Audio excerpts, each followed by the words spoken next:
Mesdames et messieurs, bonjour. Je vous propose de commencer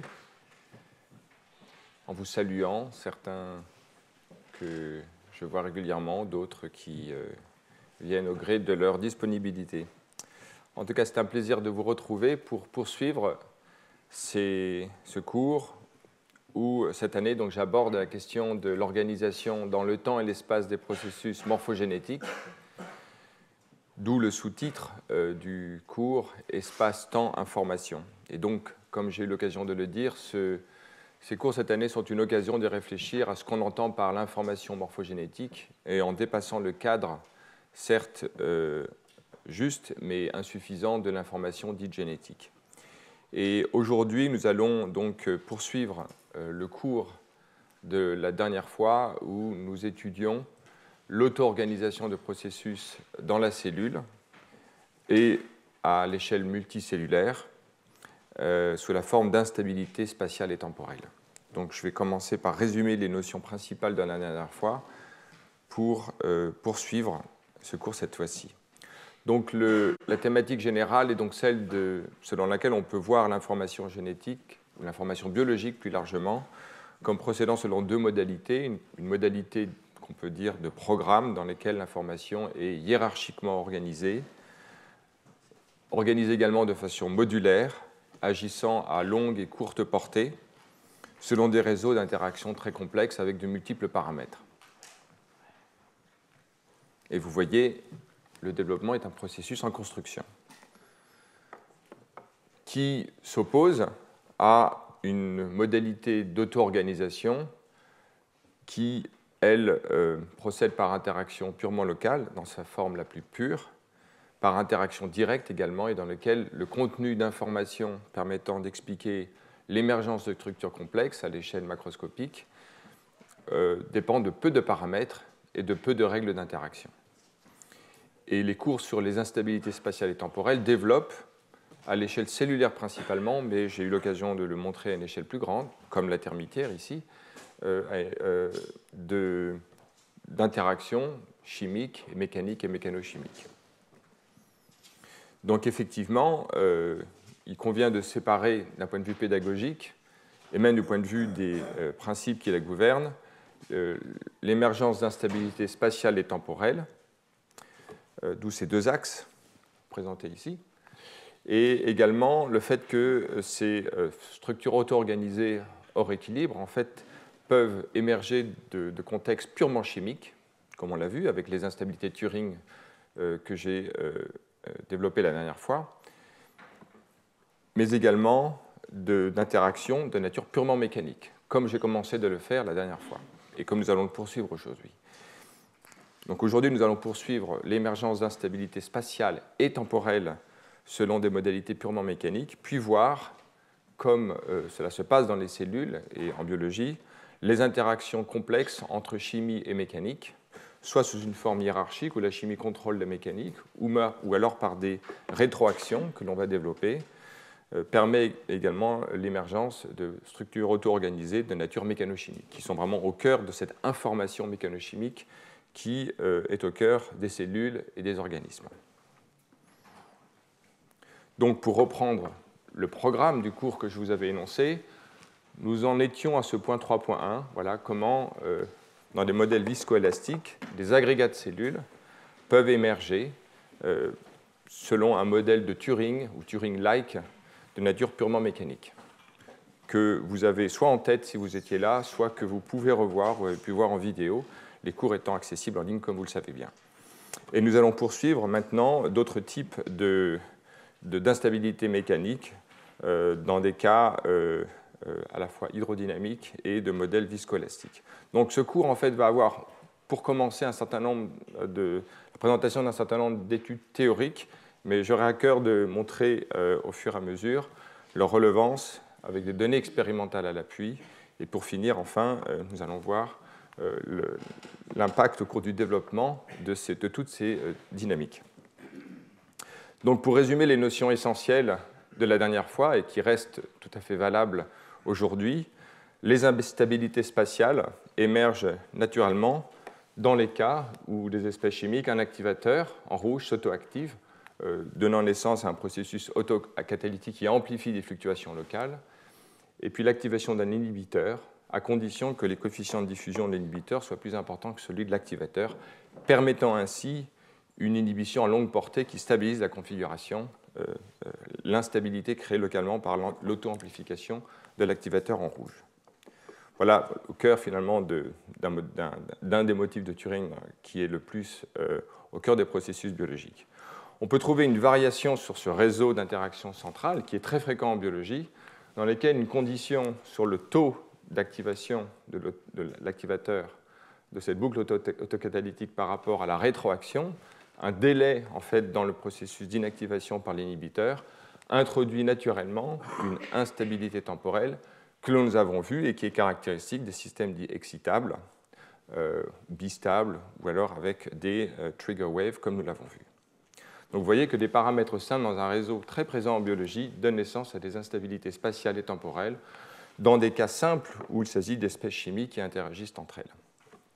Mais nous avons vu aussi que dans les cas d'interaction purement mécanique, on peut retrouver l'analogue de cet effet à grande portée d'un inhibiteur, par exemple sous la forme de l'élasticité d'une matrice sur laquelle les cellules migreraient, et l'équivalent ou l'analogue de cette boucle autocatalytique viendrait en fait des forces de traction générées par les cellules qui, modifiant par exemple la matrice autour d'elles, orientent ou guident de façon active la migration des cellules au voisinage d'une instabilité transitoirement créée pour l'amplifier. Donc on retrouve finalement les mêmes composantes de boucles de rétroaction positive et d'inhibition à longue portée de nature purement mécanique. Et on retrouve ainsi donc des motifs de Turing ou Turing-like. Alors aujourd'hui, nous allons voir qu'on peut retrouver cela dans des modèles différents. On avait un cas de modèle purement élastique. On va voir maintenant, pour commencer, celui d'un fluide actif ou d'un gel d'actomyosine. Nous avons eu l'occasion de voir dans mes cours précédents combien ces gels d'actomyosine sont ubiquitaires dans les cellules et combien ils sont importants. Alors, il convient de voir déjà, en partant de notions très élémentaires, sur le fait que la variation temporelle de la concentration d'une molécule, l'intérêt qu'elle soit, myosine par exemple, ou actine, peut s'écrire évidemment en termes de variation spatiale du flux qui lui-même peut se décrire de façon très générale comme ayant deux composantes, une composante dispersive liée à la diffusion, qu'on retrouve donc ici à gauche avec le coefficient de diffusion, et un terme d'advection qui vient en fait du transport des molécules, c'est avec une certaine vitesse d'écoulement. D'accord ? Donc on voit que les diffusions vont avoir un effet qui va en fait lisser les fluctuations qui peuvent se produire de façon transitoire, alors que l'advection va avoir plutôt tendance à amplifier les instabilités créées. On voit un signe différent ici, donc avec un feedback mécanique. Et on peut donc ici de façon graphique représenter ce que je viens de dire, au sens où si transitoirement il y a une instabilité, une fluctuation qui augmente localement par un activateur, nous le verrons plus en détail plus tard, la diffusion aura tendance à annuler ou à lisser en fait, cette fluctuation, alors que le terme d'advection va avoir tendance à l'amplifier.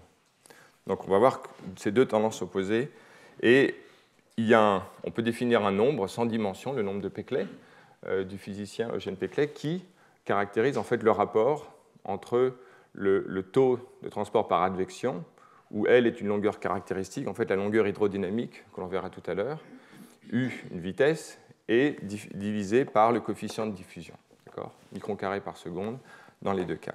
Donc ce nombre de Peclet, en fait, qui peut varier suivant les configurations, définit la contribution de cet effet en fait, agrégatif par advection ou d'un effet dispersif par diffusion. Alors commençons par un cas simple, celui par exemple du cortex d'une cellule, comme la cellule du nématode Caenorhabditis elegans, qui, dans les premiers stades de sa vie, organise un flux le long d'un axe antéro-postérieur de cette cellule. Alors en fait, nous avons ici une cellule qui fait en gros 50 microns de long. Vous voyez ici en violet la concentration de myosine qui forme un gradient de concentration. Vous avez ici une section moyennée le long de l'axe antéro-postérieur où l'on voit que myosine 2 a donc une forte concentration dans la partie antérieure qui en fait diminue vers la partie postérieure. Et vous voyez en vert ici des petites flèches qui sont en fait l'analyse du flux. Je n'ai pas le film pour le montrer, vous le verrez plus tard. Le flux, l'écoulement en fait de ce gel d'actomyosine qui en fait est dirigé vers la partie gauche, la partie antérieure, et on voit que les vitesses en fait, sont maximales au pôle postérieur et chutent vers la partie antérieure. Il y a donc une anticorrélation entre les deux gradients. Cela peut s'expliquer très bien dès lors qu'on écrit les lois qui régissent la dynamique du système. Pour commencer, les conservations de masse, donc là on retrouve exactement les choses que l'on a vues avant, c'est-à-dire que la variation temporelle de la concentration dépend du gradient du flux, le flux qui lui-même a une composante de diffusion et une composante d'advection. Je l'ai déjà dit, je n'y reviens pas. Et à droite, vous avez les équations constitutives dans lesquelles on peut voir déjà que le stress, les contraintes dans le système ont une composante active qui correspond en fait à l'activité motrice du moteur myosine 2 sur les filaments d'actine. Et on retrouve ici delta mu, c'est la variation du potentiel chimique qui vient en fait de l'activité liée à l'ATP, l'hydrolyse d'ATP du moteur et qui dépend de la concentration donc, du moteur, C, et puis une constante. Et également une composante visqueuse qui vient en fait de la résistance à la compression, dV sur dx, variation de vitesse, le long de l'axe x en une dimension par exemple, et puis le terme de viscosité. Donc on va retrouver ces deux composantes, composante active et composante visqueuse, dans un gel qui s'écoule.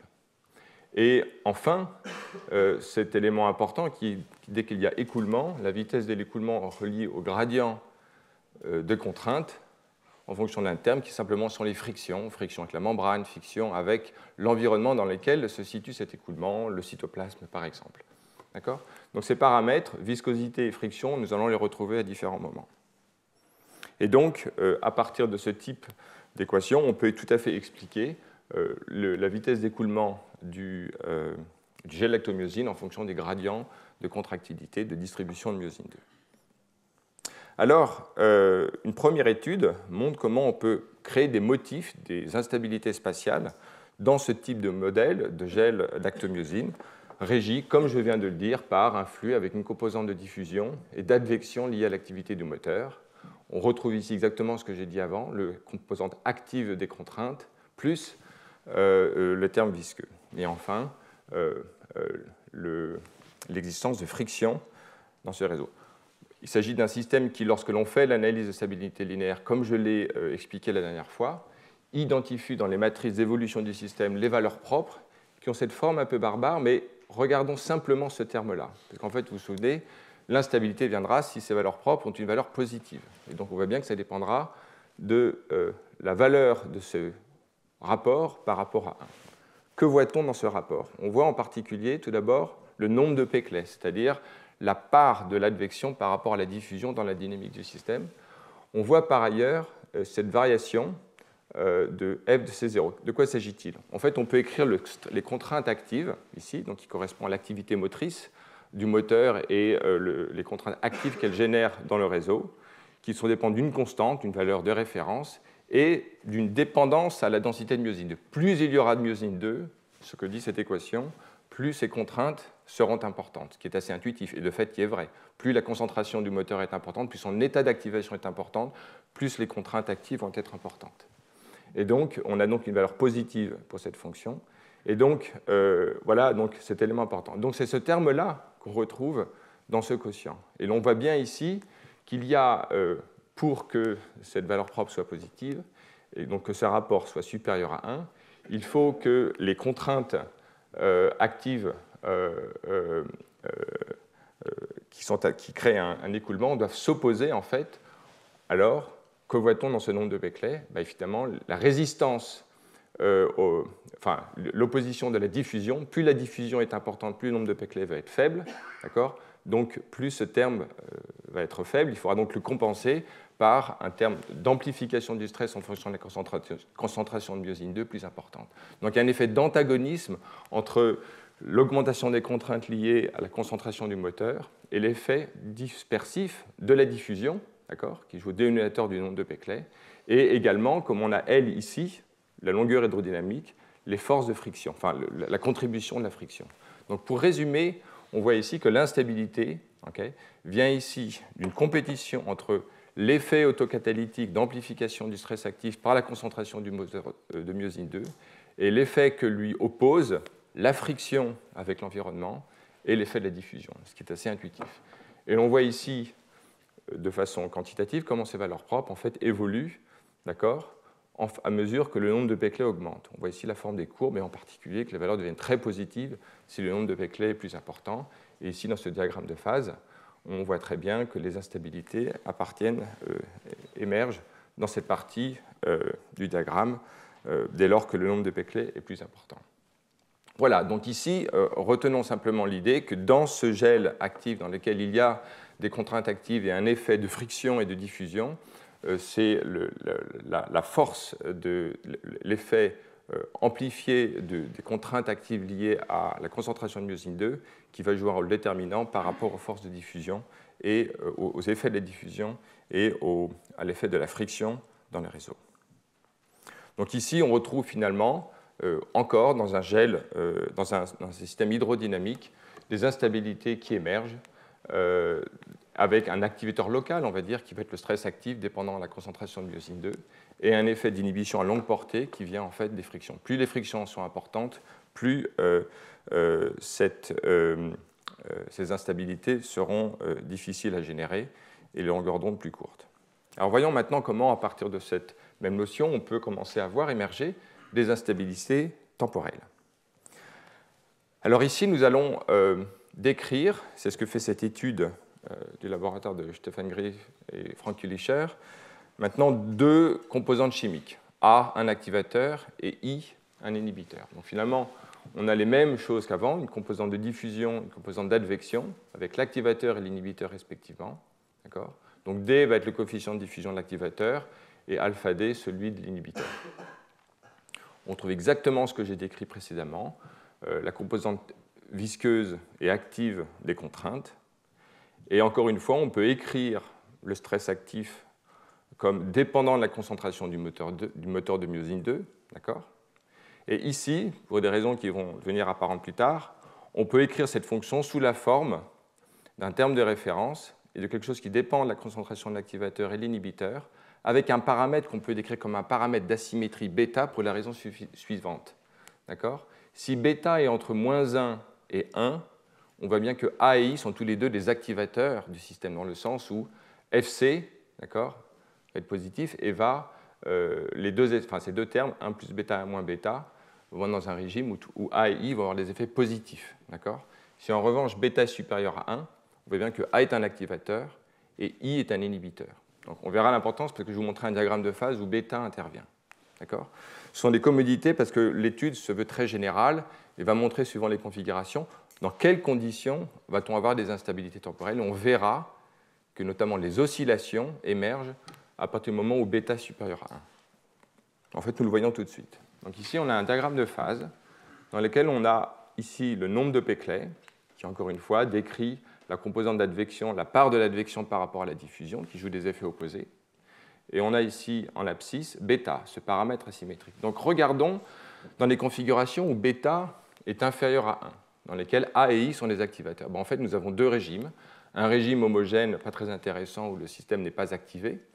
Et puis, au-delà d'un certain seuil, d'accord, d'une certaine valeur du nombre de Becquerel, où l'advection est suffisamment importante par rapport à l'effet annulateur de la diffusion, à ce moment-là, on a des instabilités qui apparaissent, c'est-à-dire des gros agrégats d'actomyosine. D'accord ? En revanche, et dans ce cas-là, A et I sont tous les deux des activateurs. Mais voyons maintenant le cas où bêta est supérieur à 1. C'est précisément, d'après cette équation, les conditions dans lesquelles A sera un activateur et I sera un inhibiteur du système. Donc on a deux espèces qui ont des effets antagonistes sur l'activation du stress actif, parce que FC, c'est la fonction qui décrit comment le stress actif dépend de la concentration du moteur myosine 2. D'accord ? Donc, par exemple, pour ceux qui voient activateur-inhibiteur, nous allons voir plus tard que l'activateur du myosine 2 s'appelle par exemple Rho, la petite molécule GTPase Rho1 qui active le moteur myosine 2 indirectement. I peut être un inhibiteur, par exemple une phosphatase du moteur, ou ça peut être une kinase et une phosphatase. Toutes ces molécules existent et sont de fait advectées, transportées par le système. Alors on voit que quand bêta est supérieur à 1, donc dans le cas où on a un activateur et un inhibiteur, on voit d'après ce diagramme de phase l'émergence en fait, d'un régime en rouge qui est un régime d'oscillation, au-delà duquel on a de nouveau les instabilités spatiales qui apparaissent. Donc ces instabilités temporelles, ces oscillations sont extrêmement importantes. Voyons qualitativement comment elles émergent. Imaginons, donc on est dans cette configuration ici, où on a un nombre de Peclet de 1,3 à peu près. Ce nombre de Peclet est suffisamment important qui dit qu'il y a donc une part de l'advection plus importante que la diffusion, vu qu'il est supérieur à 1. Et on est dans un cas où on a un activateur et un inhibiteur, bêta supérieur à 1. Si l'on regarde la dynamique au cours d'une demi-période, admettons qu'il y ait transitoirement une concentration locale de l'inhibiteur en rouge plus faible que celle de l'activateur. Naturellement, cela va donner une valeur positive au stress actif et donc donner naissance à un écoulement, montré en bleu avec le signe, qui va concentrer localement et l'activateur et l'inhibiteur, qui sont advectés. On les voit apparaître ici. Donc on a concentration locale de l'activateur en vert et de l'inhibiteur, d'où l'apparition de ces pics de concentration. Mais comme, et c'est là une condition importante, si le coefficient de diffusion de l'inhibiteur et de l'activateur sont différents, si l'inhibiteur a un coefficient de diffusion plus faible, à ce moment-là, le pic de l'inhibiteur va être plus important que celui de l'activateur. Et donc il va dominer par rapport à l'inhibiteur, ce qui va donner en fait un feedback négatif qui va inhiber le stress actif localement, en noir, modifier l'écoulement, et donc petit à petit faire baisser le stress, et le système en fait s'annule. En fait, on a disparition complète de cette instabilité temporelle, on a donc bien une oscillation. Donc vous voyez ici que les conditions d'apparition de ces oscillations, c'est un régime dans lequel bêta étant supérieur à 1, on a bien un activateur et un inhibiteur, et de surcroît, on spécifie dans le système que les coefficients de diffusion sont différents, qui dépendent en fait de ce terme alpha qui compare le ratio des coefficients de diffusion de l'inhibiteur par rapport à l'activateur. Et c'est dans ces deux conditions en fait, où en fait, on peut voir comme un coefficient de relaxation en fait, lié à la diffusion de l'inhibiteur et de l'activateur qu'on a ces instabilités temporelles. Donc voilà une première condition analysée dans cet article. Une autre qui est en fait une variation sur le thème et que je présente plus rapidement décrit maintenant le fait que le turnover, en fait, la cinétique de turnover de l'activateur et de l'inhibiteur sont différentes, et en particulier que celui de l'activateur est plus important, plus rapide que celui de l'inhibiteur. Le temps de résidence de l'inhibiteur dans le réseau, par exemple, est plus important que celui de l'inhibiteur, et qui, en fait, de façon analogue, produit, au-delà d'une certaine valeur de bêta, qui en décrit encore l'asymétrie du système, l'effet différent de l'activateur et de l'inhibiteur, au-delà d'une certaine valeur du nombre de Peclet, une instabilité temporelle. Et on voit ici, en particulier, dans les simulations numériques, l'apparition de ces motifs de concentration. Alors pensez à myosine 2, par exemple, et toutes les molécules qui les activent, et le fait que c'est une situation transitoire pour des raisons analogues qualitativement à ce que l'on a vu précédemment. Donc finalement, excusez-moi, la référence est fausse. Je me suis trompé ici. C'est la même référence que ici. Je corrigerai dans la diapositive avant de la mettre sur le site. D'accord ?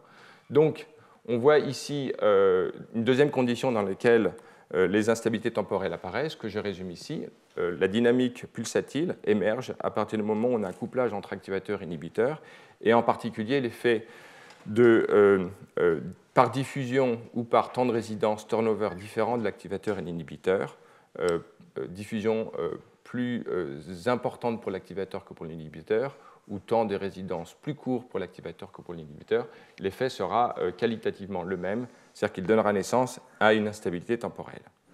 Alors, on peut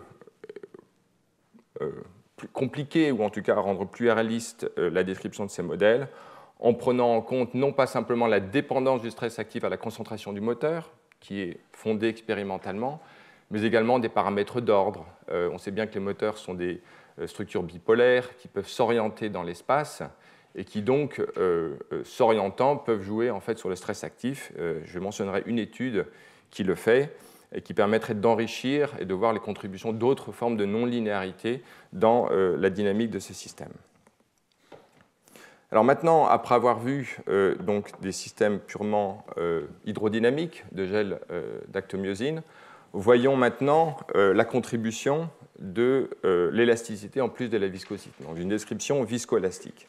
Donc là, la référence est la bonne, et vous voyez ici donc une description du système dans lequel, d'abord un petit réseau, on a une composante active, ce qui correspond au moteur myosine 2, on a une tension dans le réseau élastique, et puis une composante visqueuse, et en raisonnant en une dimension et en disant qu'il y a turnover des composants. En fait, ici, cette équation décrit le fait que Alors, si jamais la quantité de molécules, s'il n'y a pas de turnover, ce terme est évidemment égal à 0, et en réécrivant ça, on obtient donc la contribution du turnover, où tau est cette constante de temps pour le turnover des différents composants. Et aussi, on a les composantes cinétiques K-on, K-off décrites en fonction de ce paramètre. Et maintenant, on réécrit aussi donc, les contraintes, l'équilibre des forces, avec les forces extérieures au système, TE, qui équilibre une composante visqueuse, les forces contractiles qui dépendent du moteur myosine 2, de sa concentration, et maintenant les forces élastiques, K, qui dépend donc de la longueur de ce réseau. Alors, on peut déjà vérifier expérimentalement dans un cas, il s'agit de l'amniocéreuse, un tissu dorsal de l'épiderme de la drosophile, dans lequel des pulsations d'actomyosine existent. On peut voir ici les variations de concentration du moteur myosine 2 en bleu par rapport aux variations d'air, qui sont donc anticorrélées, parce que plus de myosine 2 contracte la surface et donc la réduit. Et on peut voir ici, en substituant à L l'air, on peut réécrire cette équation et prédire une relation linéaire entre ce terme, qui décrit la variation de l'air en fonction de la concentration, et puis la concentration par rapport à une concentration de référence de myosine 2. Et on prédit d'après cette équation en fait, une relation linéaire avec une pente qui va en fait, déterminer tau. Et on mesure ici un temps caractéristique de 63 secondes. Donc en fait, cette étude qualitative indique que ce type d'équation du système semble adéquat en fait, pour décrire la dynamique de ces cellules. Alors ici, donc, on a donc ces forces qui s'équilibrent, et une analyse de stabilité linéaire en fait, identifie des solutions où en fait, la tension liée à la concentration du moteur myosine 2 est s'écrit en fonction d'une valeur de référence et d'une tension, enfin un petit terme T1, on va voir l'importance plus tard, en fait, qui décrit en fait, comment cette tension évolue dès lors que la concentration du moteur s'écarte de la valeur à l'état stationnaire C0. Disons que le système aime être à un état de référence dont la longueur est 0 et la concentration de myosine 2 est de C0. Et dès lors qu'on va se déplacer par rapport à cet état stationnaire, il va y avoir une modification de la tension, de même qu'il va y avoir une modification de la tension élastique, de la force élastique, plus exactement ici, valeur de référence, et puis un terme qui décrit avec K1 la raideur du système. Et on peut montrer qu'il y a une bifurcation, c'est-à-dire l'apparition d'oscillations au-delà d'un seuil, qui dépend en particulier du rapport entre deux constantes de temps, mu sur K1, qui correspond en fait à un temps de relaxation du système en raison de la viscosité par rapport à l'élasticité du réseau, ce rapport à une dimension d'un temps, et puis tau qui est en fait le turnover du système. Alors voyons en fait pourquoi on a une instabilité dans ce régime. Dès lors que le réseau en fait, modifie sa longueur et modifie en particulier sa concentration par rapport à la valeur C0.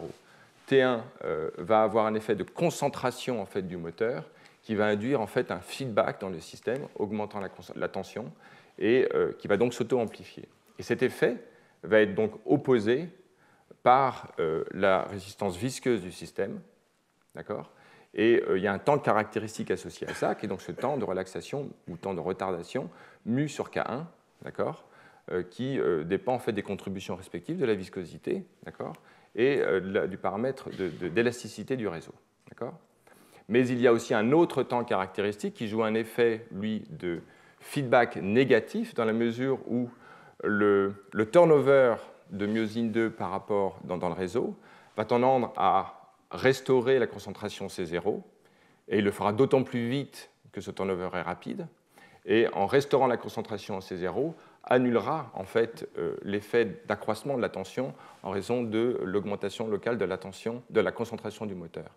Donc cet effet en fait va se traduire avec un délai qui est en fait le temps caractéristique du turnover, et donc on a donc une compétition entre ces deux effets, et donc c'est pour ça que les oscillations apparaissent au-delà d'une valeur de référence où on a 1 plus mu sur K1 tau. Donc dans le diagramme de phase ici, on voit ici donc mu sur K1 tau, on a ici cet autre terme, cet autre rapport, et on voit donc une ligne, ce sont des simulations qui définissent donc, cette transition entre un état stable, où le système n'évolue pas de façon particulièrement intéressante, Puis au-delà de cette valeur seuil, on a des oscillations qui apparaissent, dont la période est d'autant plus grande qu'on augmente T1, d'accord ? Et puis après, au-delà d'un certain seuil, on a des instabilités spatiales qui apparaissent, on n'a plus d'oscillation. Donc là, on retrouve encore dans un cas viscoélastique des conditions qui permettent l'émergence d'instabilité temporelle et qui dépendent de l'effet de compétition entre l'effet d'amplification de la tension en raison de la concentration de myosine 2, mais l'effet inhibiteur, ou en tout cas oui, de rétroaction négative, lié en fait au turnover des composants du système, avec un temps caractéristique qui sera mesuré en fonction du temps en fait, caractéristique de la relaxation du système en raison de sa viscosité. Donc on voit ici que le régime d'oscillation dynamique émerge à partir du moment où les contractions liées à l'activité du moteur myosine 2 dominent les résistances visqueuses et le turnover du moteur. D'accord ? Alors je mentionne maintenant un article qui, pour ceux qui sont intéressés de creuser, reprend toutes ces descriptions tout en ajoutant des éléments importants en termes de non-linéarité, qui décrit notamment le stress actif, pas simplement en fonction de la densité du moteur, ça nous l'avons vu dans différentes études, mais également des paramètres d'ordre. Autre type de non-linéarité, l'énergie élastique en fait, va être fonction des densités respectives du moteur myosine 2 et de la densité d'actine.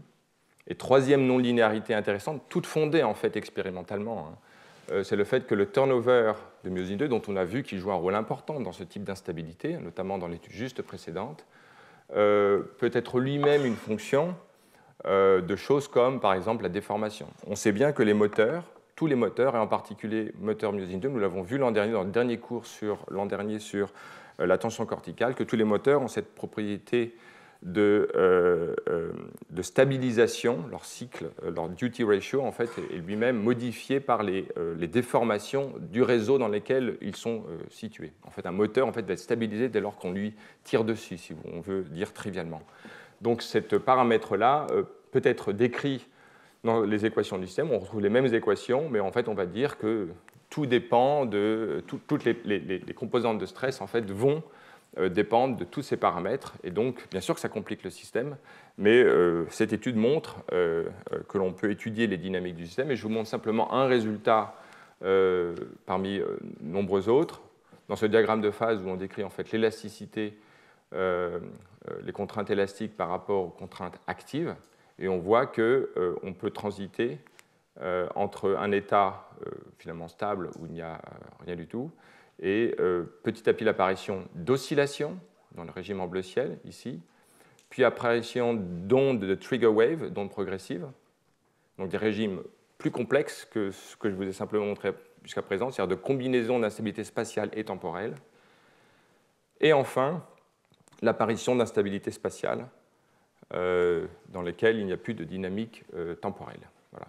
Donc en fait, il y a une très grande richesse de dynamique. Et finalement, je voulais simplement vous mentionner cet article pour vous montrer que, à décrire en fait le système comme un gel viscoélastique, une description juste de ces réseaux, à décrire ce type de non-linéarité toute soutenue par des données expérimentales, on peut voir apparaître tout un régime de dynamique spatiale et temporelle extrêmement importante qui permettent de décrire adéquatement ce qui passe dans une cellule. Et la suite du cours et les cours de la prochaine fois auront l'occasion de montrer clairement ces cellules ayant des dynamiques pulsatiles, des écoulements, des ondes aussi d'activation à travers le tissu, et les cellules et le tissu. Donc voilà ce qui clôt en fait la description d'instabilité mécanique. Alors ce faisant, vous avez vu qu'on a quand même décrit des activateurs et des inhibiteurs, leur advection dans le réseau, donc on a déjà finalement entamé à ce qui va être maintenant une description alors plus basée sur des données expérimentales, des instabilités mécanochimiques dans lesquelles on va voir plus précisément ce système fonctionner dans les cellules et au cours du développement. Donc je voudrais, en termes de la chimie qui va nous concerner, et pour l'incarner en termes de réseau d'actomyosine, rappeler finalement et donner un nom finalement à ce que pourrait être cet activateur et cet inhibiteur dont j'ai parlé. Donc on a ici le mini-filament de myosine 2. Alors je montre tout de suite ce qu'est un mini-filament de myosine 2. Donc myosine 2, vous le savez peut-être, ici en microscopie électronique, on peut voir une structure bipolaire de quelques centaines de nanomètres qui a une stoichiométrie qui varie suivant les espèces, mais qui typiquement peut être de l'ordre de une bonne dizaine de filaments bipolaires. Alors en fait, à l'origine, on a un filament, une chaîne lourde, une chaîne légère régulatrice et une chaîne légère constitutive, qui, moyennant activation par différentes molécules, on va surtout parler aujourd'hui de Rho, qui est une petite GTPase ubiquitaire de la levure à l'homme, et qui, entre autres, active des kinases, qui, par phosphorylation de la chaîne régulatrice, en orange, va induire un changement de conformation de ce dimère de chaîne lourde, chaîne légère constitutive, chaîne régulatrice, et permettre aussi, moyennant l'action d'autres kinases, la formation de filaments bipolaires. Voilà. Donc le point important est que l'activation de ce filament bipolaire, qui maintenant a une affinité pour l'actine, nous l'avons vu l'an dernier, il devient même processif, alors que le monomère est intrinsèquement non processif, donc a un temps de vie sur l'actine extrêmement court. Ce filament bipolaire, en fait, a un duty ratio collectif, si vous voulez, qui permet de son affinité pour l'actine plus importante, et concrètement, le stress actif dont je parlais. Donc le stress actif qui vient à la combinaison d'actine et myosine 2 dépend de l'activation de la myosine 2, et cette activation et cette concentration en fait, dépendent de ces activateurs. Et retenons par exemple, pour faire simple, ρA. Donc ici, on a une autre façon de représenter cela, un petit diagramme dans lequel on a cet activateur ρGTP. Alors ρ1, comme toutes les petites GTPases, existe sous deux formes. Vous savez peut-être une forme GDP inactive et une forme GTP active. Ce sont deux types de molécules, une GEF qui produit la conversion de la forme GDP en GTP et une GAP, une protéine qui va enlever un groupement phosphate. Et donc, on a donc l'existence de cette molécule sous deux formes.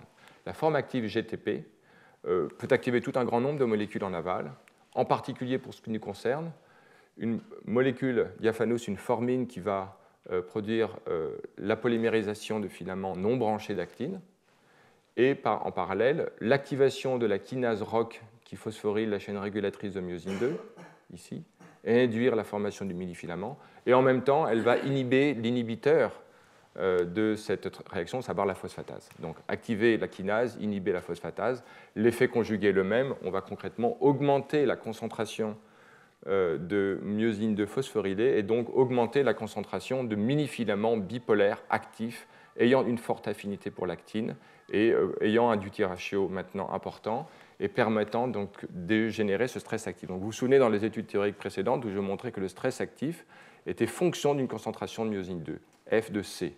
F de C finalement décrit de façon mathématique cette réalité-là, c'est-à-dire qu'il y a un effet de l'activation de myosine 2 et des contraintes actives dans le réseau qui vient évidemment dépendre de la concentration de la forme active du moteur. Donc C, on peut le voir même comme la concentration du moteur sous sa forme active. Donc effectivement, l'action conjuguée de ces deux choses, et encore une fois, nous l'avons vu l'an dernier, pour ceux qui sont intéressés de revoir les détails de comment le stress actif émerge de ces interactions, on voyait le cours numéro 6 de l'an dernier, début décembre.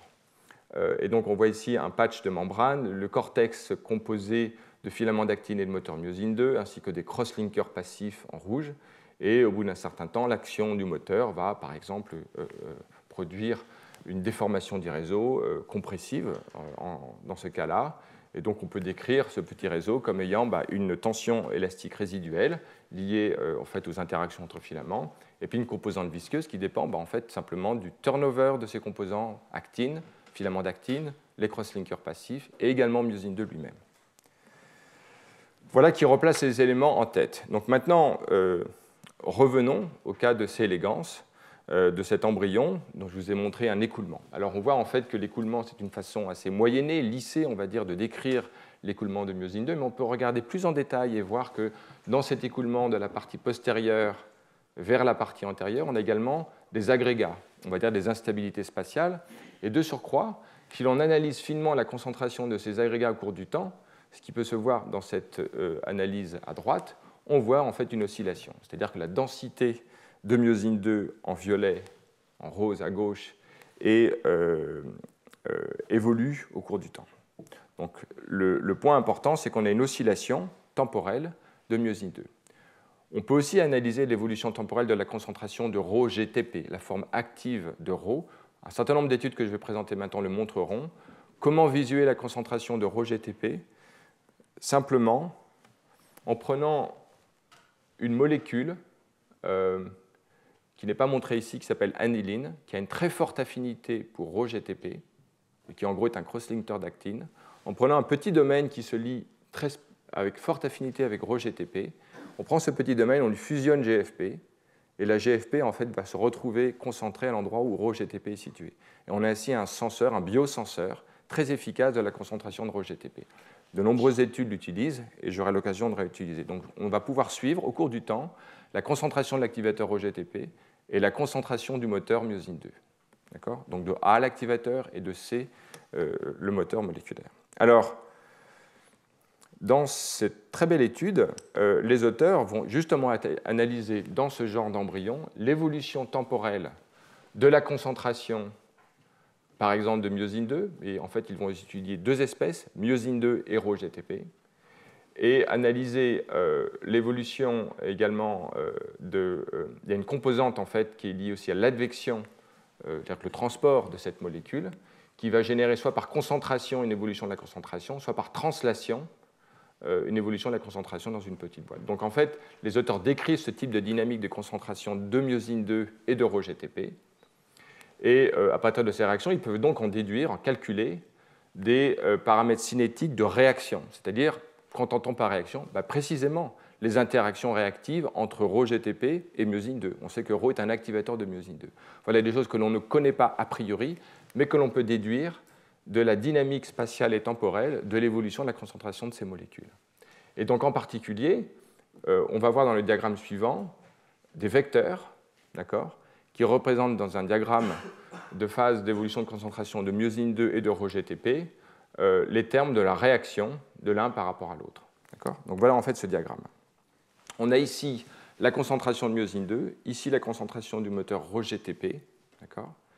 Et analysons pour commencer la configuration, comme on l'avait vu la dernière fois, mais pour d'autres espèces, dans lesquelles l'évolution de la concentration de ρGTP est nulle. C'est-à-dire que d ρGTP sur dt égale 0. Cette ligne en fait, verticale, dans laquelle la concentration n'évolue plus, on voit qu'elle est complètement... Alors voilà la concentration de ρGTP correspondante. On voit qu'elle est totalement indépendante de la concentration du moteur myosine 2. Ce qui veut dire en d'autres termes que la concentration de ρGTP est totalement indépendante de myosine 2. En revanche, on voit bien que la condition pour laquelle myosine 2 n'évolue plus sa concentration, sa variation au cours du temps est nulle, c'est cette ligne. Alors, les données expérimentales ici et un modèle qui permet de les obtenir.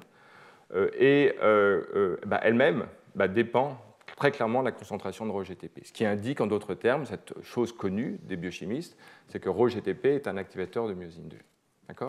Et le point pour lequel les deux évolutions de concentration sont nulles est ici, cet état stationnaire. Et on voit les trajectoires dans ce plan, dans lesquelles, par exemple, commençons par une faible concentration de myosine 2 et une forte concentration du ρGTP. Il y a une augmentation de la concentration de myosine 2, et petit à petit une évolution vers ce point stationnaire où la concentration de myosine 2 ρGTP va être stable. Voilà finalement le résultat d'un phénomène d'agrégation où la concentration de deux espèces va arriver à un état stationnaire. Alors, le même type de modèle que l'on a vu précédemment, que je ne vais pas rentrer dans les détails, mais dans lequel on va avoir encore une fois une composante de diffusion, une composante d'advection, etc. On retrouve également une longueur hydrodynamique lambda pour décrire ce système. Le point important, c'est que l'analyse de stabilité linéaire, où en fait on part avec ce cas de figure où ρ active myosine 2, comme on l'a vu précédemment, et myosine 2 est capable d'enrichir ρ par advection, c'est-à-dire qu'il va transporter ρGTP et concentrer cette molécule localement. Si l'on fait cette étude de stabilité linéaire, on peut montrer dans ce diagramme de phase où l'on représente la tension active en ordonnée et la longueur hydrodynamique lambda en abscisse, on voit en fait un régime d'instabilité apparaître ici. Les valeurs propres sont positives en rouge. Et les données expérimentales montrent que le système est bien dans cette configuration d'instabilité, où on forme des agrégats. Et on les voit bien in vivo. Donc en fait, le modèle permet de retrouver cette chose vu de l'expérience, où on a finalement des instabilités spatiales qui apparaissent. Ces agrégats de myosine 2 que vous avez vus dans le film tout à l'heure. Maintenant, avec ce modèle, on peut modifier maintenant les règles d'interaction et en particulier faire disparaître l'activation de myosine 2 par Rho, qui est pourtant une donnée expérimentale. Et toute chose égale par ailleurs dans le modèle, on voit à ce moment-là que les régimes d'instabilité, on voit ici ce régime d'instabilité, mais le système maintenant est dans la partie stable du système. On a des valeurs propres qui sont négatives. Et on voit ici les données expérimentales qui montrent en particulier, de façon intéressante, que lorsque l'on inhibe myosine 2, l'activation de myosine 2 par Rho, par cette RNAi, à ce moment-là, ce diagramme montre très clairement que, vous voyez, voici la pente qui montrait la dépendance de l'état stationnaire de la concentration de myosine 2 en fonction de Rho. Et on voyait qu'il y avait cette dépendance importante. Eh bien, dans ce cas d'inhibition de myosine 2 par Rho, on voit bien que la pente est fortement baissée. Alors, elle n'est pas nulle, sans doute, parce que les conditions ne sont pas nulles pour l'inactivation de myosine 2 par Rho. Il y a cette activation résiduelle. Mon pointeur ne marche plus. Si on peut m'en apporter un nouveau, ce serait formidable. En tout cas, vous voyez ici donc une baisse de la pente, ce qui veut dire que, donc, effectivement, expérimentalement, le système répond conformément à ce que le modèle décrit, ou le modèle décrit adéquatement ce que l'on retrouve expérimentalement. Mais ce qui est remarquable, c'est que autant on peut donc retrouver une bonne description de l'état d'instabilité spatiale d'actomyosine dans ce système, néanmoins, ce que l'on ne voit pas apparaître dans le réseau, dans ce modèle, ce sont les pulsations, c'est-à-dire ce régime d'oscillation temporelle de myosine 2 qui, néanmoins, souvenez-vous dans la diapositive précédente, était très, très clairement observé. Donc, le modèle, n'étant pas capable de rendre compte de cette dynamique, il lui manque quelque chose. Voilà, en fait, une utilité d'un modèle, c'est quand justement il faillit. Et le point important, c'est qu'effectivement, les auteurs montrent que l'oscillation de Rho-GTP, en fait, est intrinsèque. Elle est indépendante du moteur myosine 2. Elle est constitutive, si vous voulez. Dans cette cellule sauvage, on voit donc l'oscillation de Rho-GTP en vert, et l'on l'observe ici lorsque l'on inhibe myosine 2, en vert, Rho-GTP, visualisé par la GFP, forment toujours des agrégats et de surcroît qu'ils sont oscillants. Vous pouvez voir que n'importe quel de ces agrégats apparaît, puis disparaît, puis réapparaît à un autre endroit, etc.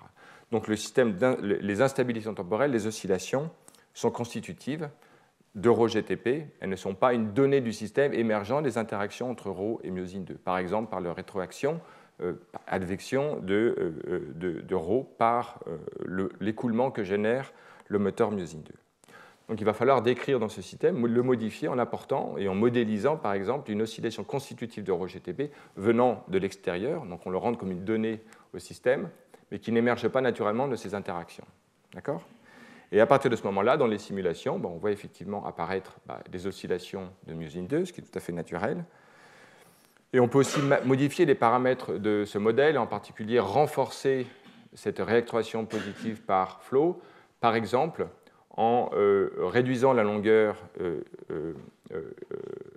en augmentant la vitesse d'advection, et voir par exemple que dans ces simulations, elle crée une instabilité spatiale, avec des dynamiques spatiales temporelles par rapport à ce cas extrêmement régulier que l'on observe si le flow est plus lent.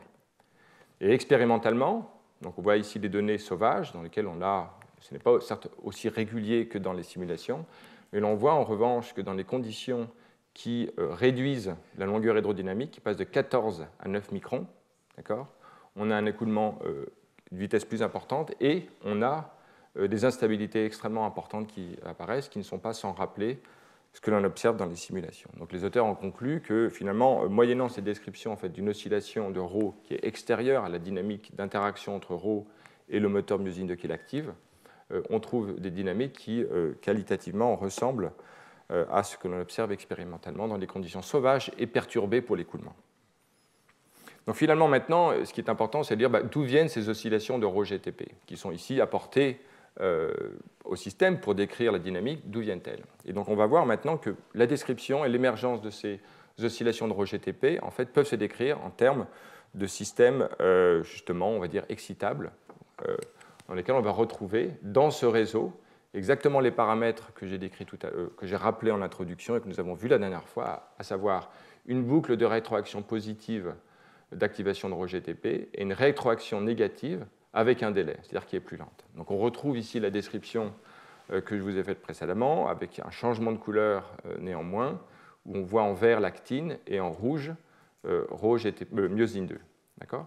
Voyons ici un patch que l'on suit au cours du temps. On voit donc une période entière d'activation de RhoGTP et d'activation de myosine 2.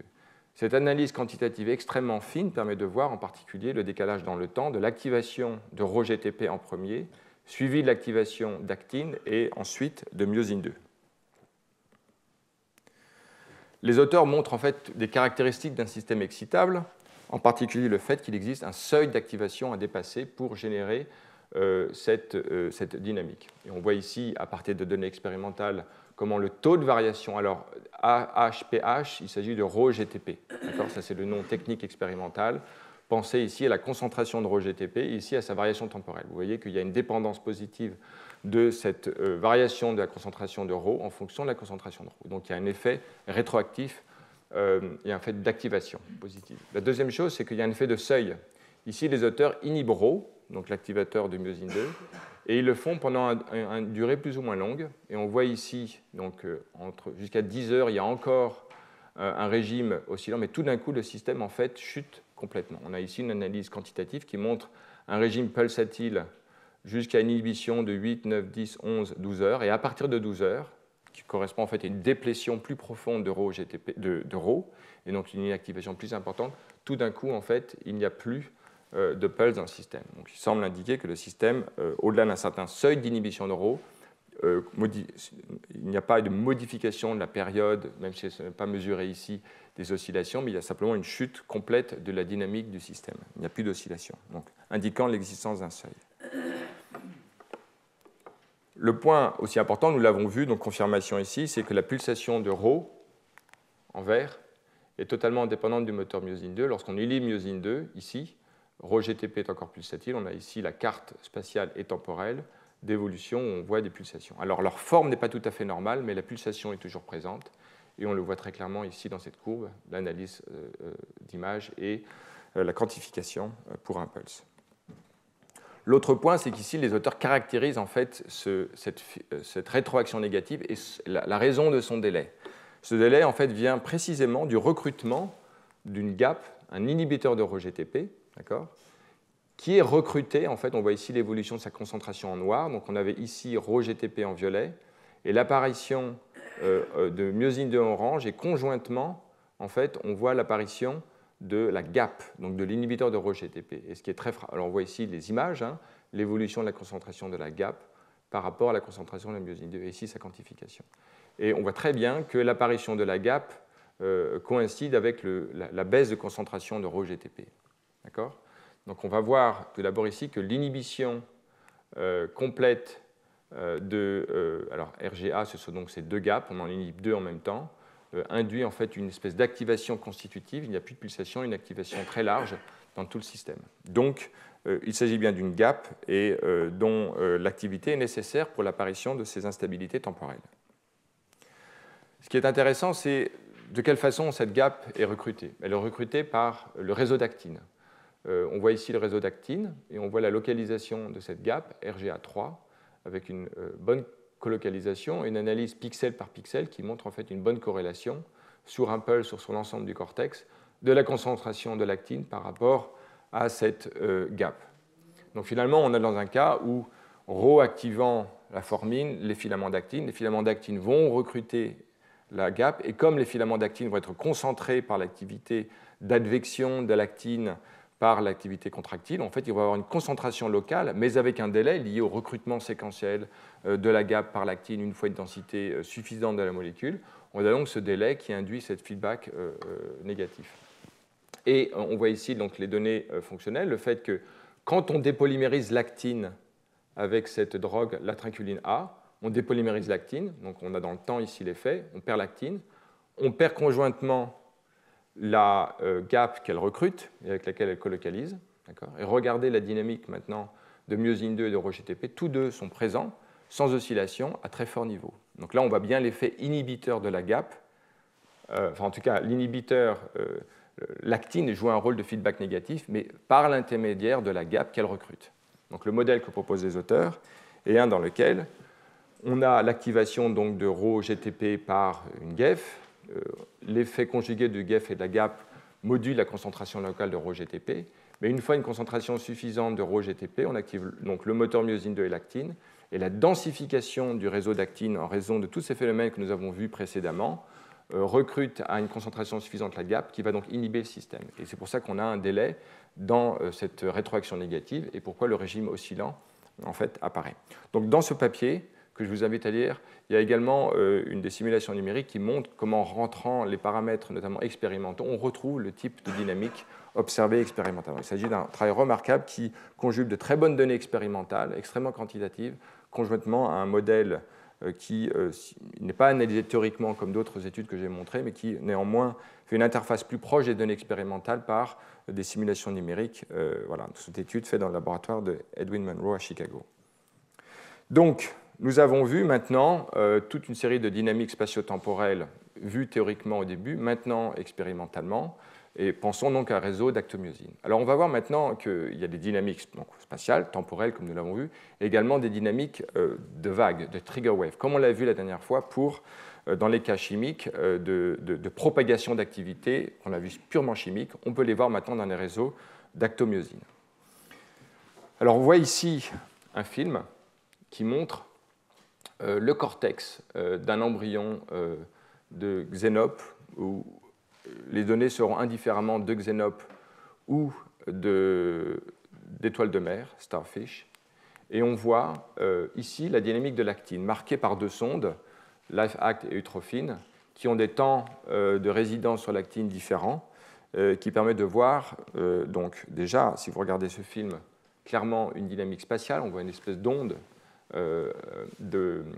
des vagues plutôt d'activité à travers la cellule. Bon, il y a une évolution au cours du temps liée au fait que la cellule va se diviser, que des paramètres changent dans la cellule, mais on voit bien qu'il y a à l'avant de la vague, notamment LifeAct, qui se dit très rapidement l'actine, suivi par Eutrophine. Alors, déjà, les auteurs montrent que cette dynamique dépend de notre activation Rho-GTP. On peut utiliser une GEF, l'inhiber par cette dominant négatif, ou par un inhibiteur de Rho, C3, et on voit cette dynamique. Alors, on a ici un chymographe, l'espace et le temps. On voit donc ainsi les vagues latérales qui s'écoulent, et également la dynamique temporelle. D'accord ? L'inhibition sous ces deux formes inhibe complètement l'activité spatio-temporelle de l'actine.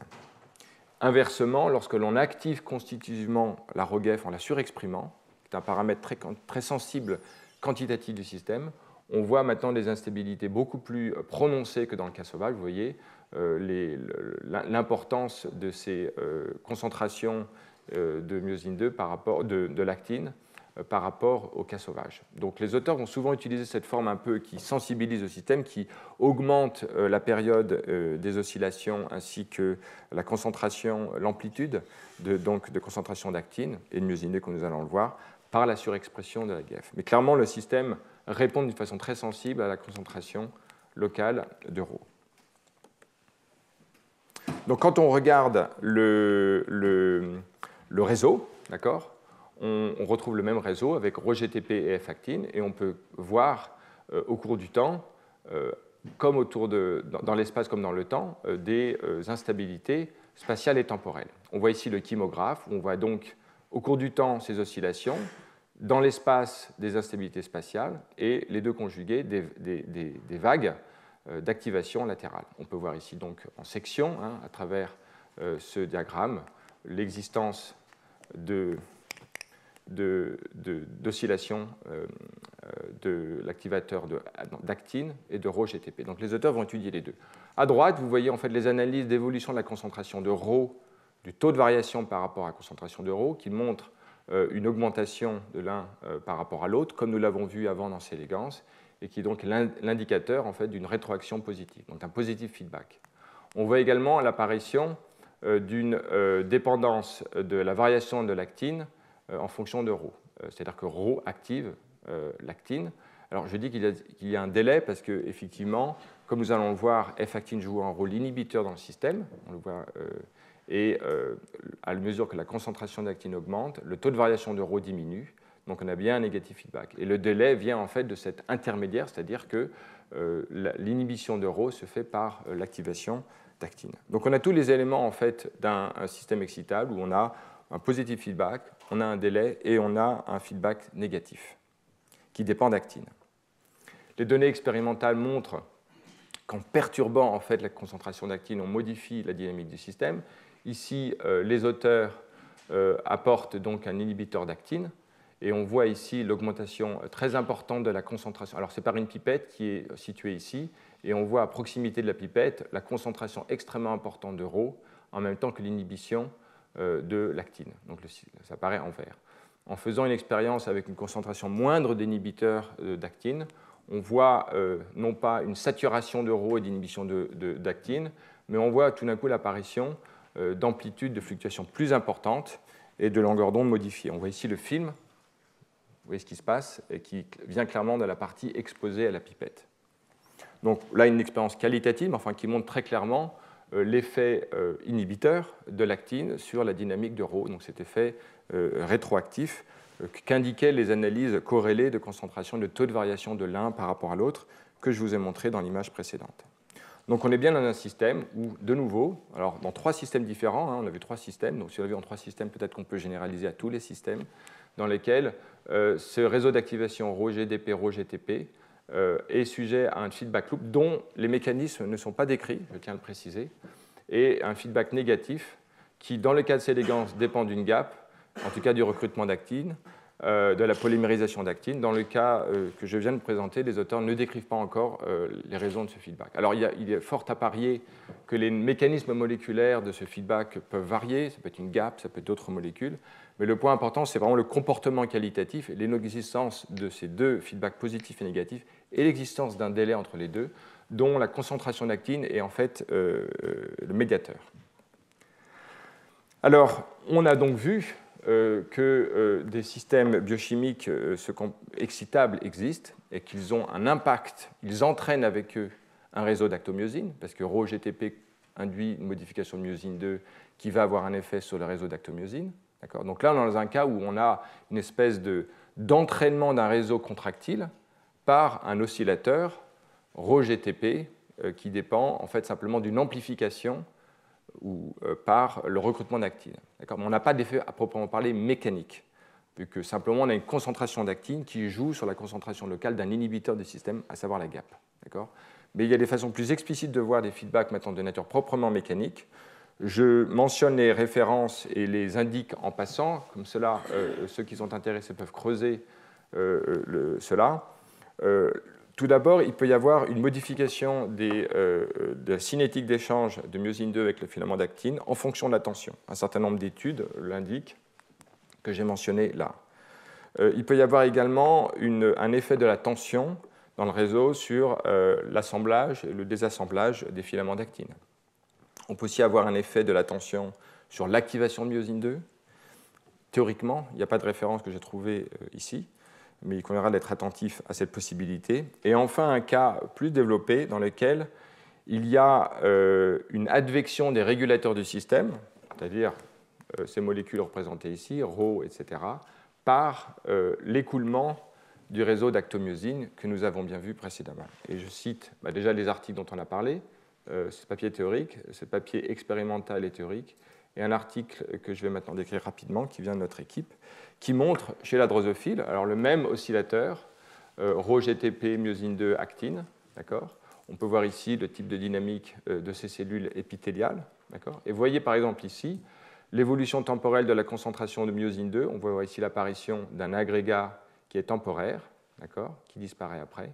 Les périodes d'oscillation sont typiquement de l'ordre de 100 secondes, comme chez Sédégance, de façon remarquable. Et on peut suivre maintenant la concentration de ρ-GTP par le même senseur que décrit précédemment. On peut voir encore une fois l'agrégation, puis la disparition, avec une périodicité également d'une centaine de secondes, et les deux oscillent en même temps, en phase. Alors, ce que nous avons pu montrer, c'est le fait que la formation d'un pulse se fait effectivement par une phase de recrutement, d'advection centripète de tous les régulateurs. On voit ici myosine 2 qui s'agrège au centre, D'accord ? Et l'augmentation de la concentration du myosine 2 ne vient pas simplement d'une densification, mais également d'un recrutement plus important de la myosine 2 qui existe de façon très large dans un espèce de le bain de la cellule, de cytoplasme de la cellule. Donc il y a un effet de concentration dans le plan, comme nous allons le voir, et un effet de recrutement très important à partir du réservoir qui est dans le cytoplasme.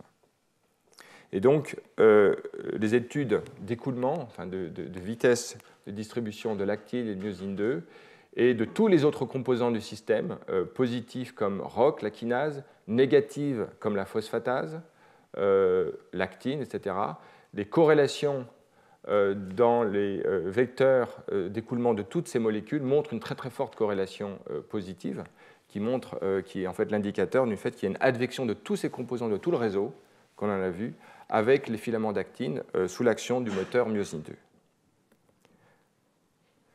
Alors, ce qui est remarquable, et à la différence de ce que je vous ai montré précédemment chez C. elegans, c'est que l'inhibition du moteur myosine 2 bloque complètement les oscillations de Rho GTP dans ce cas-là.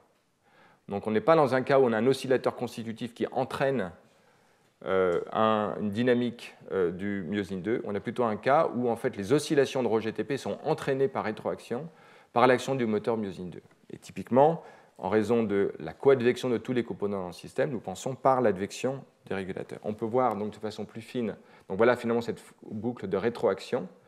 Je ne sais pas si elle est rapide, ça c'est une omission, je devrais l'enlever. En tout cas, il y a une rétroaction positive. Et on voit ici, en superposant beaucoup de pulses, une analyse de divergence qui montre en fait qu'il y a bien convergence de tous les composants. Alors ici, c'est myosine 2, également de l'actine vers le centre, moyenné de plusieurs pulses. Et quand on inhibe l'activation du moteur myosine 2, eh bien, effectivement, on perd toute cette dynamique d'agrégation de tous les composants d'actine et de myosine, etc. Donc, une façon de décrire ce système, c'est de caractériser par les flèches violettes l'agrégation centripète de tous les composants du système en raison de l'activité motrice. Ces centripètes, pour les mêmes raisons que je présentais précédemment dans le cortex de C. elegans, à partir du moment où il y a une flux au-delà d'un certain seuil d'activation, il y a un gradient local qui va advecter les composants, amplifier localement la concentration des molécules et leurs molécules plus en aval. Et donc tout le réseau s'auto-amplifie de façon non linéaire. On peut montrer quantitativement la non-linéarité dans cette activation. Ce qui n'est pas clairement caractérisé dans ce cas-là, c'est l'apparition du negative feedback. Alors à la lumière des études théoriques montées précédemment, notamment l'effet antagoniste d'un activateur et d'un inhibiteur et les conditions dans lesquelles celle-ci génère une pulsation. Ça peut venir par exemple de coefficients de diffusion différents de l'inhibiteur par rapport à l'activateur. Pensez en particulier à la phosphatase par rapport à la kinase, ou alors par l'existence du recrutement d'une gap avec un feedback, avec un délai, comme c'était montré chez C. elegans. Clairement, on n'a pas encore identifié cette gap, et je pense qu'il y a au moins une chose à retenir, c'est qu'il y a de multiples façons d'introduire ce régime oscillant. J'en ai montré plusieurs depuis le début de ce cours. Et donc, il s'agit de voir les différentes modalités par lesquelles cette instabilité apparaît, plutôt que de voir un mécanisme unique. Et évidemment, dans l'évolution, toute une diversité de situations peut être explorée en fonction des cas. Voilà, donc voici ce qui clôt la partie dynamique des réseaux d'actomyosine à la lumière des études théoriques que j'ai pu présenter précédemment.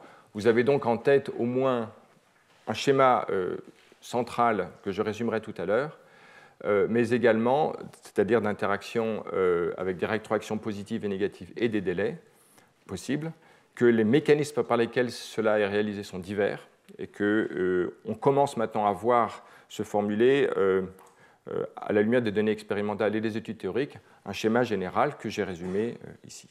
J'aimerais maintenant rapidement quand même évoquer les situations d'instabilité observés dans les réseaux d'actine pure, parce qu'ils ont une part importante dans la littérature et ils permettent de voir une variation dans l'émergence de systèmes excitables.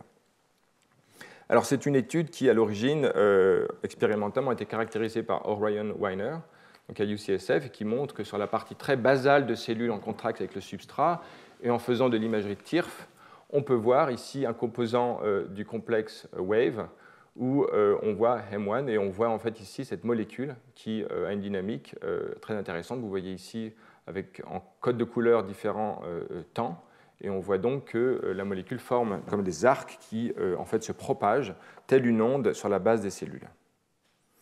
Et je vous indique cette revue extrêmement bien faite de Alex Mogilner et son collègue John Allard, qui montre en fait de quelle façon on peut générer des systèmes excitables au-delà du cas bien connu et qu'on a documenté d'un système par diffusion qui réalise ce couplage spatial dont nous avons parlé la dernière fois.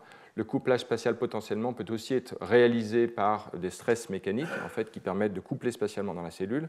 Souvenez-vous ce qu'on avait vu l'an dernier sur la tension corticale, la tension de membrane comme mécanisme de couplage à grande distance dans différentes régions de la cellule et à grande vitesse. Voilà.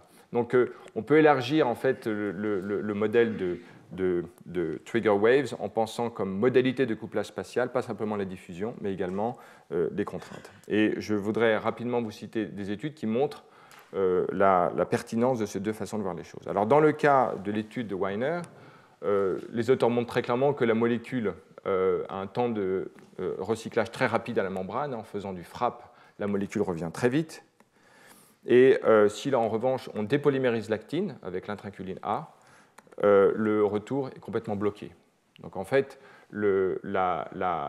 l'actine joue un rôle important dans la dynamique du système. Donc ce n'est pas en fait une translocation de la protéine par transport, mais c'est vraiment, on est dans une situation où on a un échange extrêmement rapide avec le cytoplasme, entre le cytoplasme et le réseau d'actine. Et donc les ondes que l'on voit viennent en fait d'une dynamique du système liée à son recrutement différentiel, et l'actine joue un rôle important ici.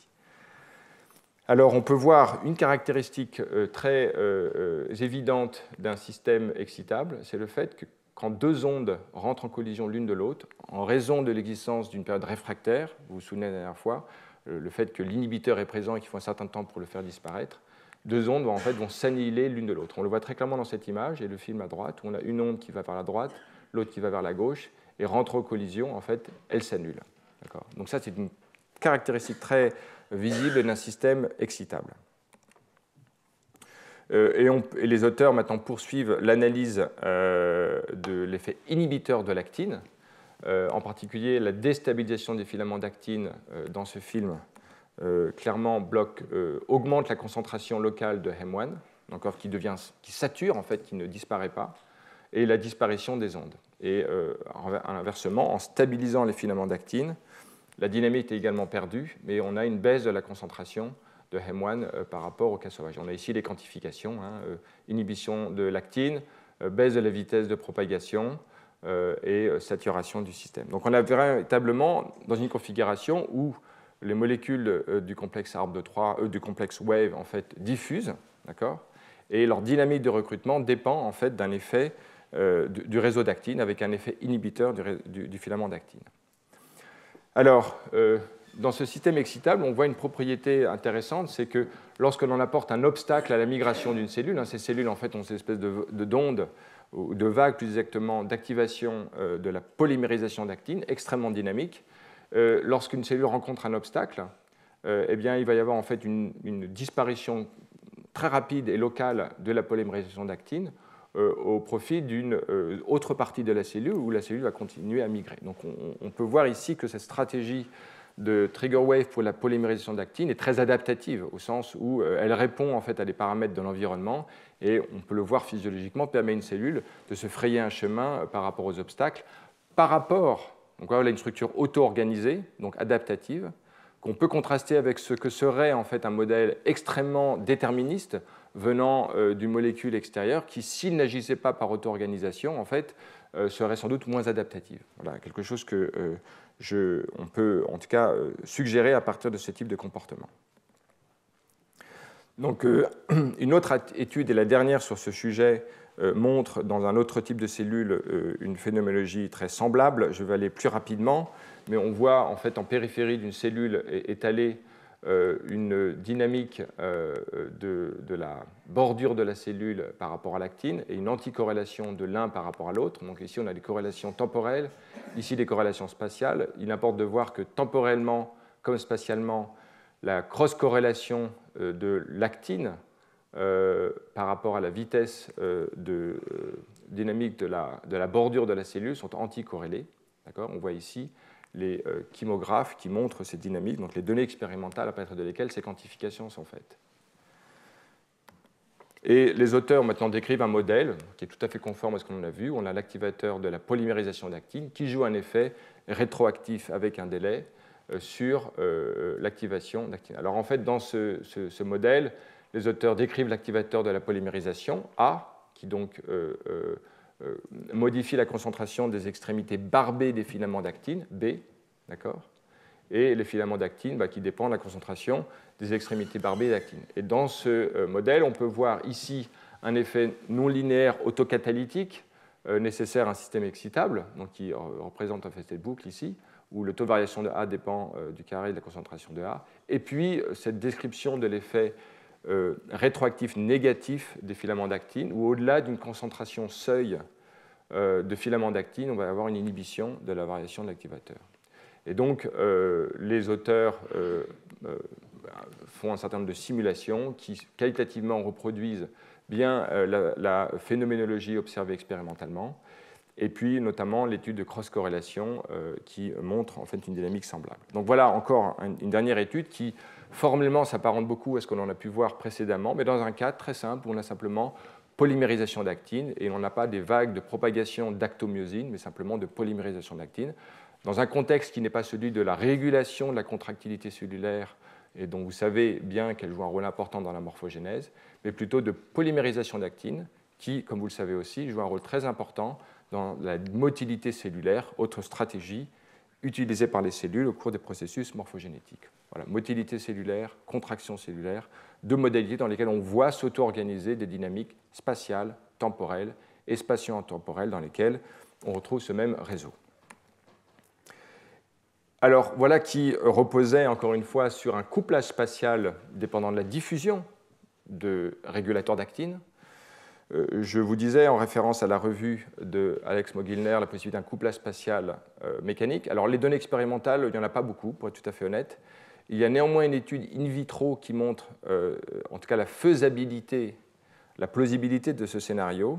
Il s'agit d'un système qui est à des échelles peut-être non physiologiques, parce que vous voyez qu'on a plusieurs dizaines de microns, mais en organisant la polymérisation d'actine sur des substrats, donc c'est l'équipe de notre collègue Laurent Blanchoin à Grenoble, ces auteurs ont montré que moyennant l'activité de moteurs, myosine 6 ici ou myosine 2, on peut voir apparaître en fait des collapses, des destructions locales du réseau d'actine au-delà d'une certaine concentration et d'un certain temps. Donc on a assemblage, désassemblage complet, en tout cas local du réseau d'actomyosine. Et ce qui est intéressant, c'est que lorsqu'on regarde en détail la dynamique de ce système, on voit en fait des ondes, enfin des vagues plus exactement. On peut voir ici en chymographe, c'est-à-dire une propagation spatiale et temporelle de cette dégradation du réseau d'actine qui semble indiquer en tout cas que dans un système in vitro, l'activité motrice de myosine 2 et le stress actif qu'elle induit dans le réseau, au-delà d'un certain seuil, peut casser les filaments d'actine, induire leur désassemblage, donc par feedback négatif, qui se propage dans le temps et l'espace selon un mode qui ressemble à une trigger wave. On dirait dans ce cas-là que le couplage spatial nécessaire à ce régime de trigger waves est celui en fait, qui en fait, utilise la tension qui se propage à l'intérieur de la cellule. Alors ici, il ne s'agit pas d'une cellule, il s'agit d'un substrat in vitro. Il reste à montrer si dans des configurations in vivo, la tension d'un moteur peut générer ce type d'instabilité spatio-temporelle. Donc, potentiellement, toute une série de modalités de couplage spatial nécessaires à l'émergence d'ondes d'activation d'un réseau d'actomyosine ou de polymérisation d'actine. Cette diapositive se veut un résumé de choses dites la dernière fois et dites aujourd'hui. Donc elle revêt une certaine importance. L'auto-organisation de systèmes mécanochimiques, on peut en dégager un certain nombre de principes. Donc les systèmes mécanochimiques donnent naissance à des dynamiques spatiales temporelles, des formes d'instabilité très variées. Nous avons vu donc des instabilités spatiales, nous avons vu des instabilités temporelles, des régimes oscillants, nous avons vu leurs effets conjugués sous forme de trigger waves, pensez au réseau d'actomyosine, chez les embryons d'étoiles de mer, de xénopes, on le trouve aussi chez les embryons de drosophiles, je ne les ai pas montrés. Et donc voilà une très grande gamme de dynamiques possibles. On peut décrire des systèmes Turing-like qui vont reposer sur des amplifications autocatalytiques de ces réseaux et du stress actif généré par le moteur myosine 2. Les modalités selon lesquelles cette auto-activation autocatalytique se produit sont diverses, peuvent être conjuguées. On peut citer l'advection des composants qui concentrent les activateurs et donc qui va augmenter la concentration de myosine 2. Pensez à cette fonction f de c dans la description du stress actif précédemment. On peut voir aussi les effets non linéaires liés à l'effet de déformation de la matrice, alors le réseau d'actine, ou du moteur myosine 2, par exemple quand on tire sur un moteur, les propres contraintes qui génèrent dans un réseau induisent des déformations qui vont le stabiliser. Donc là, il va y avoir un effet non linéaire qui participe au processus d'auto-activation de la tension du stress actif. Et puis également, j'en ai peu parlé dans les réseaux d'actine, bien que ça ait été étudié en tout cas de façon théorique et aussi en partie expérimentale, dans le cas de la cytokinèse, où les filaments d'actine s'orientent sous l'effet du moteur. Il y a cet effet d'orientation, en fait, lui-même peut rentrer dans une description de l'évolution du stress actif en fonction donc, des paramètres d'ordre du réseau d'actomyosine.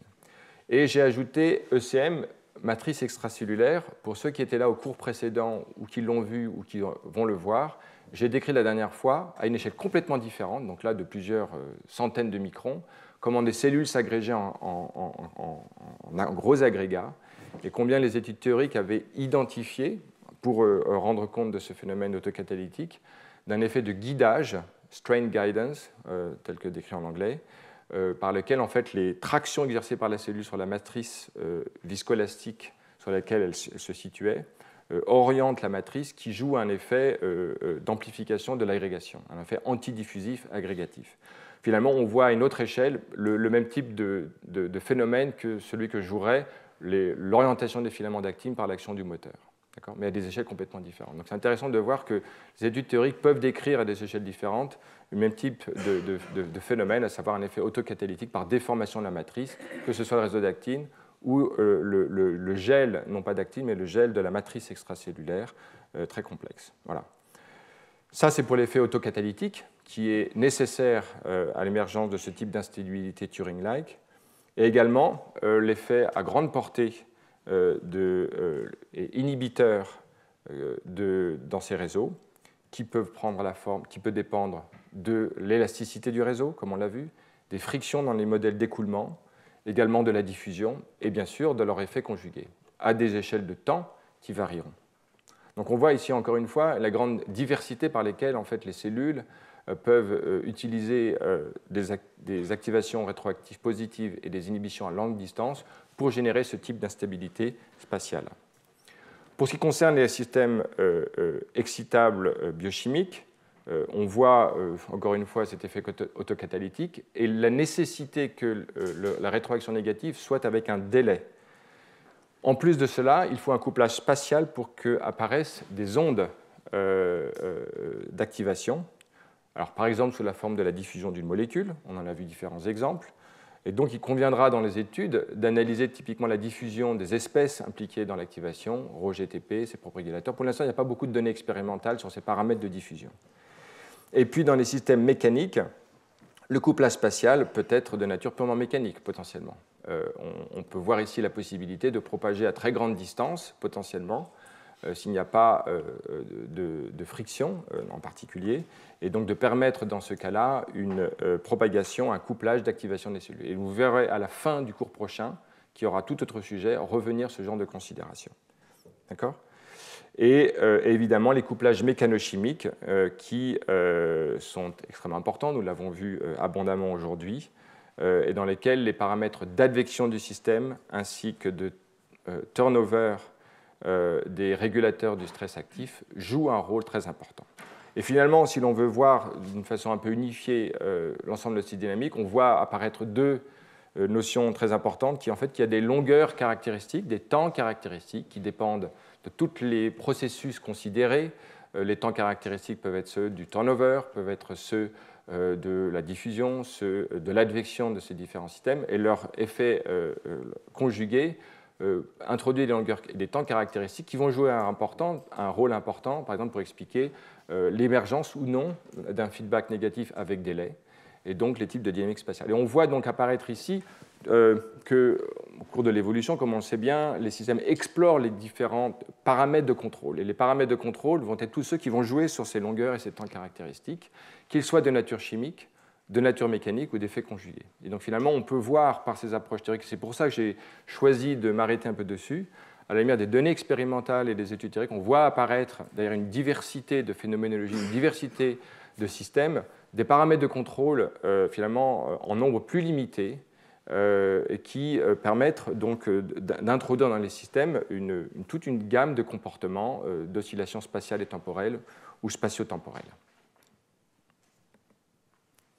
Il me reste, pour finir pendant quelques minutes, de présenter, pas du tout de façon exhaustive, parce que les 2 cours prochains seront vraiment l'étude développementale à une échelle plus macro, de comment en fait ces types de dynamiques se retrouvent dans l'embryon et dans différents cas. J'ai déjà fait en partie en vous présentant l'embryon d'étoiles de mer, de xénopes, de drosophiles. Mais j'aimerais finalement élargir un tout petit peu cela en vous présentant par exemple, et c'est un phénomène nouveau, finalement il y a une vingtaine d'années les gens étudiaient tel organisme ou tel autre et il n'y avait aucune étude comparative qui permettait de voir avec un regard unifié ce qui se passait dans ces cellules et dans ces organismes.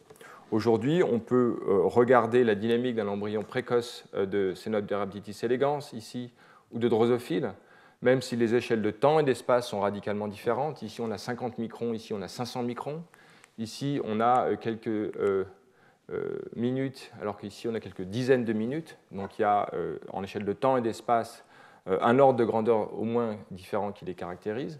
Néanmoins, si l'on regarde dans le cortex de ces cellules, ici, grandes cellules, ici, beaucoup plus petites cellules, regardez ici, dans le cortex, on a ici des agrégats qui sont typiquement de l'ordre du micron, qui sont des agrégats d'actomyosine dont on a parlé. On a montré en particulier qu'ils étaient oscillants. C'est ce que montre ce schéma ici. Et dans les cellules à peine discernables sur ce film à droite d'un embryon drosophile, chaque point vert correspond à un noyau et donc grosso modo à une cellule.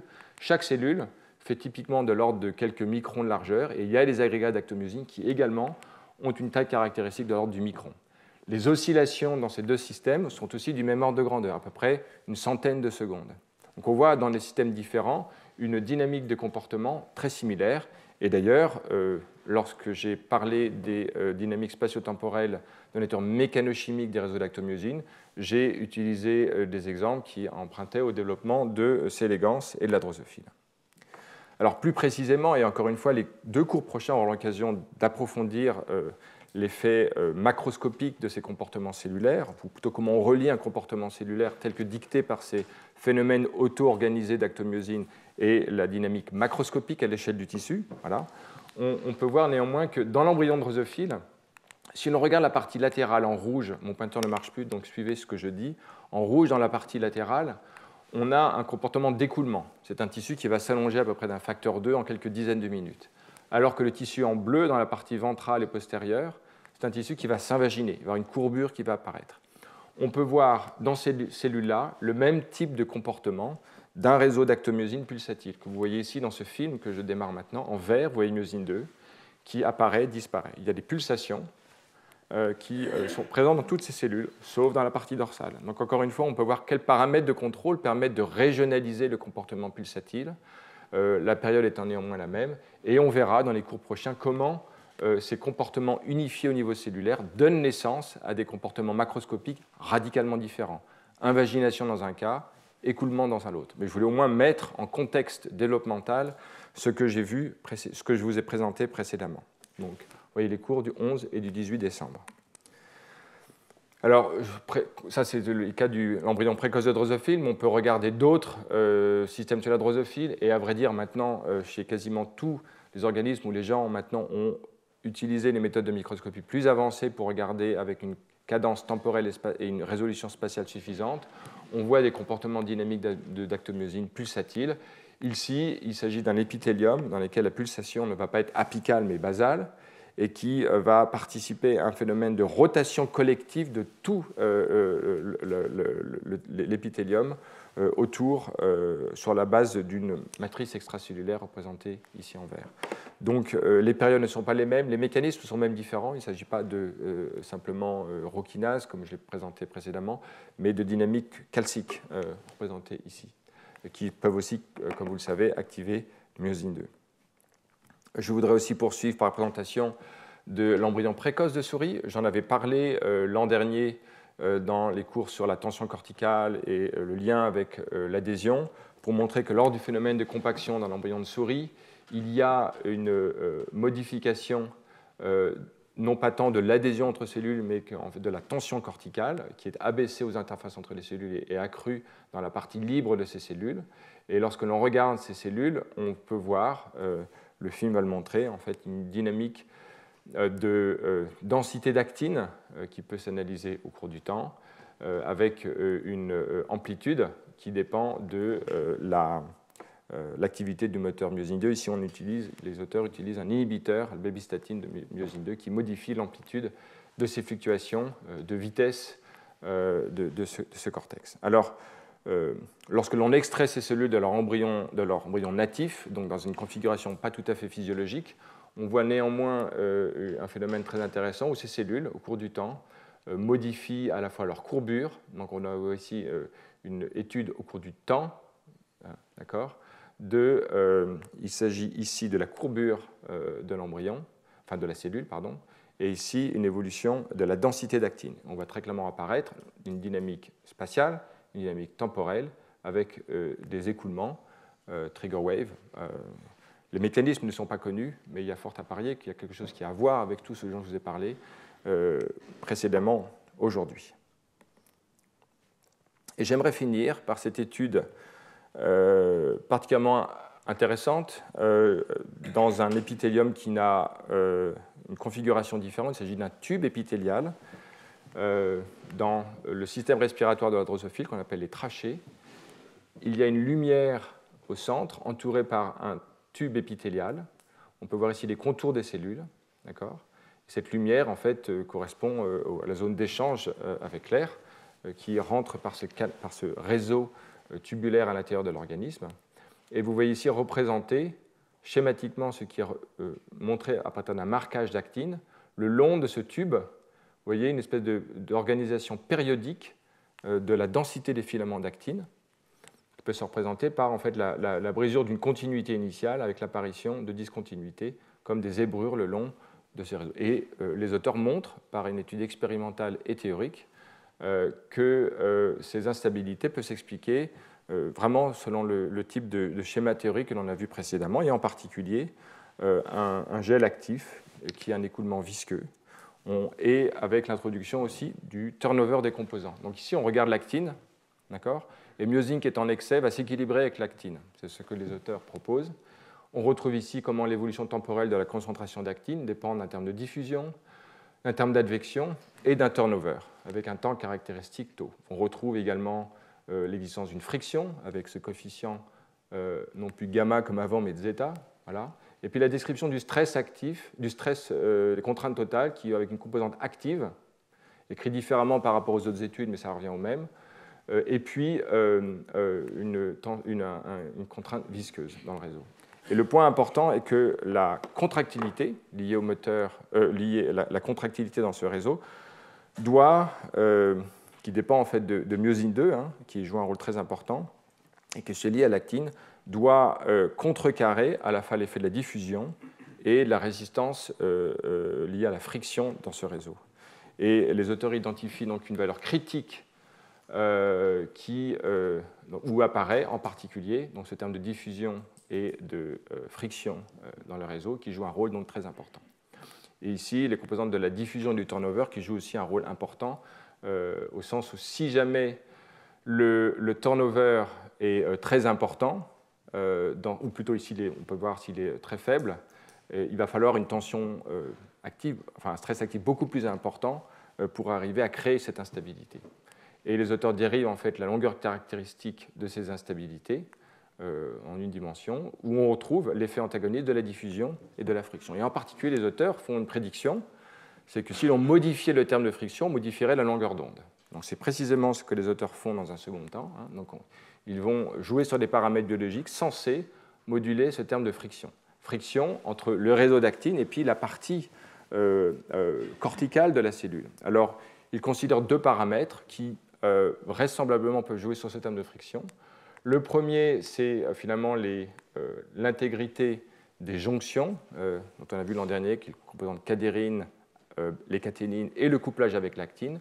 En compromettant ces jonctions, on voit bien que l'on jouerait sur le paramètre de friction entre le cortex d'actine et ses structures apicales de la cellule, et donc potentiellement que l'on réduirait la friction. Alors, ils utilisent pour cela un mutant. L'étude ne montre pas de façon systématique tous les mutants possibles des jonctions, mais ils en étudient un qui peut modifier la friction, mais peut-être modifier d'autres choses.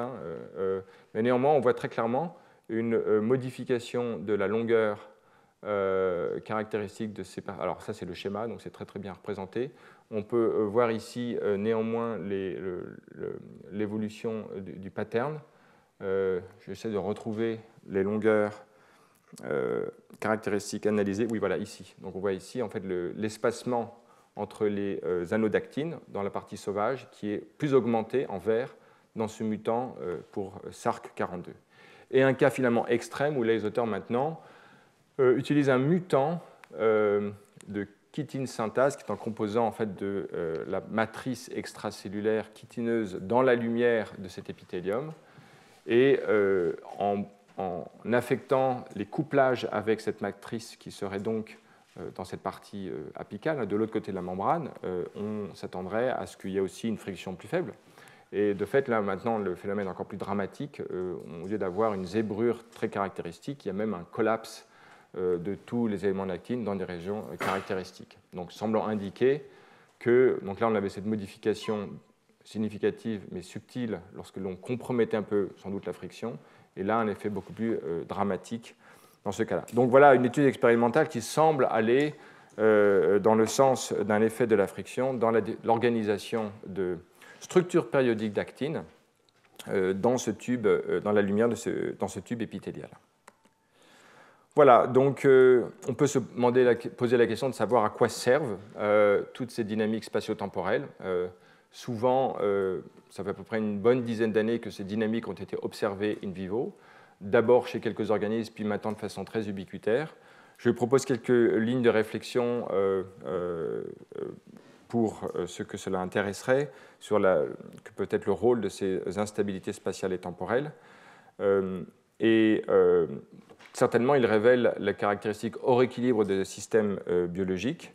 On le verra en ce qui concerne la constriction apicale dans les figures développementales où le tissu s'invagine.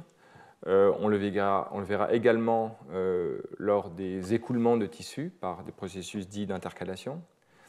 Et pour ce qui est de la fonction biologique, je vous propose au moins 5 points. Le premier, et cela est inspiré par des études de simulation, notamment dans les systèmes morphogénétiques dont on parlera la prochaine fois. Les pulsations introduisent finalement une espèce de bruit actif, c'est-à-dire qu'on sait bien que pour que les systèmes puissent évoluer, il faut qu'il y ait du bruit.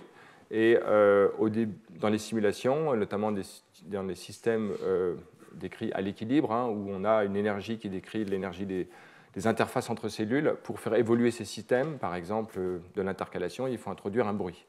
Eh bien, les données expérimentales montrent qu'il existe un bruit, mais qui est de nature active. Ces pulsations, en fait, à un rythme de une période d'à peu près 100 secondes, introduisent des modifications de configuration des cellules qui permettraient aux cellules qui sont hors équilibre, mais pas si loin peut-être d'un équilibre, d'explorer toute une série de configurations, de ne pas être bloquées dans ces états-là.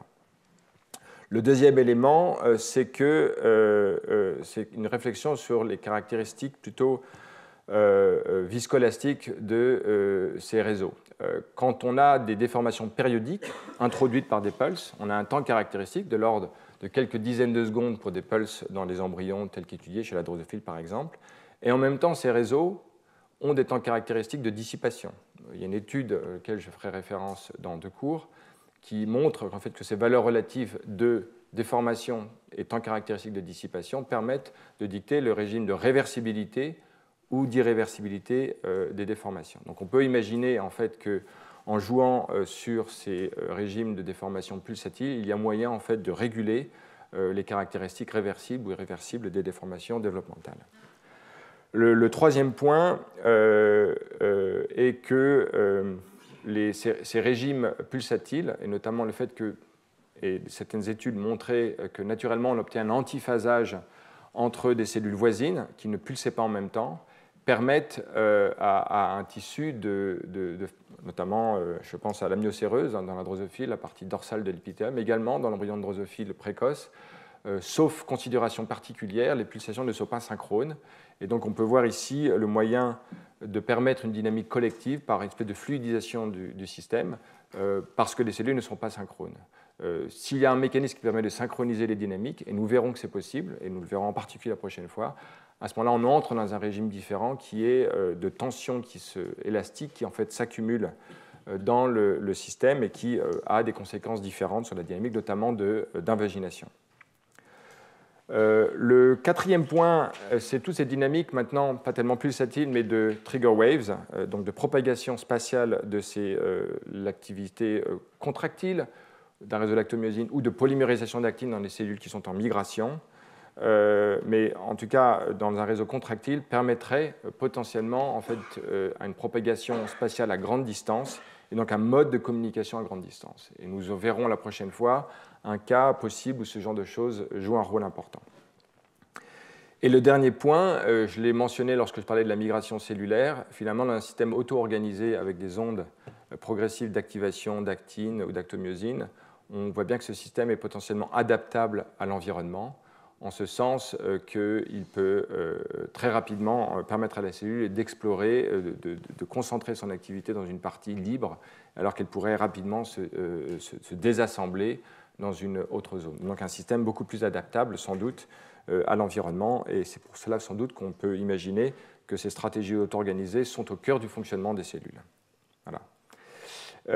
Et puis, l'autre point, et pour finir, on voit donc maintenant une dynamique de complexité extrêmement, une complexité des dynamiques contractiles, la forme des cellules extrêmement grande, qui émerge finalement, j'espère que vous en serez d'accord, et c'était en tout cas l'effort que j'essaie de faire dans ces deux cours, de règles d'interaction qui peuvent se réduire à finalement peu de choses, des interactions locales autocatalectiques, des interactions à grande distance inhibitrices, qui se réalisent de multiples façons, parce qu'en biologie, ces modes de régulation sont multiples et variés, mais qui néanmoins reposent sur des principes généraux. Voilà, donc je finis en fait ces deux cours qui étaient en fait une étude plus en profondeur des structures auto-organisées, principalement au cœur des cellules, mais nous allons voir maintenant dans les deux cours précédents comment ces dynamiques collectivement participent à la dynamique de tissu en voyant séquentiellement l'invagination puis l'écoulement. Donc la complexité émerge d'interactions simples.